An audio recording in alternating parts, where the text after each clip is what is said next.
Well, I've decided to tell you a little bit more about my experience. My experience with opiates. Yep, opiates. Painkillers. I have been on painkillers for quite some time now. First, I had 2 back surgeries, and I had a terrible time getting off those. I injured my back when I was 21. I couldn't really walk. I lost all use of one leg. And then I had problems ever since.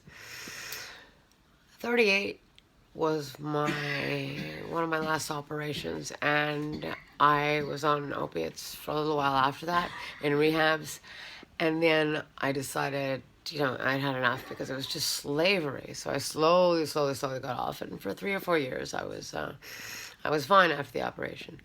But as promised, my back, after a small injury, started to hurt a lot. So I had to go back on painkillers, and I had to take more and more and more. The more pain I was in, the more I would take, and I guess I forgot how hard it was to get off opiates, painkillers, you know, painkillers for the pain. When I was first introduced to painkillers, they were Oxycontin, and I was told to cut them in half. Now, cutting them in half, it it I don't know how many times. I mean, I really don't know how many times. It depends on how many milligrams. But one time, if you take 10 milligrams, for example, it's 4 times as strong. So that's like 40 milligrams in one shot. So you have to take more and more. They have a seal on them that are supposed to work for 12 hours. And if you break that seal, i.e. cutting them in half, then it's all released at the same time. Hence, it wears off in 4 to 6 hours, but you're getting 4 times as much. Anyways, long story short, I ended up on a copious amount.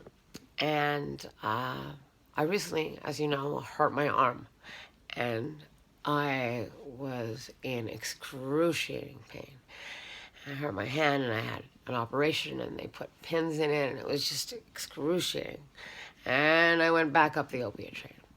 And, well, nobody's seen anything like it, and frankly, I haven't even seen any other person or anybody else suffer the way I suffer, but everybody suffers in their own way. Some withdrawal is like just a flu, but mine is horrendous. It attacks me so badly, and I have prepared some clips. I'm not proud, or it's a humiliating experience, but I think it's important that now that we're on the cusp of an opiate crisis, that you know and see what happens and what could happen to some people who don't get their opiates. And for me, it's the most painful experience. And, well, a picture is worth 1,000 words, because I could never explain to you how I suffer, nor why anybody would keep me from getting painkillers when I suffer so much without them. So here it goes. Here is Kim without opiates. Brace yourself. It's not pretty. And every time I watch it, I cringe. Here we go.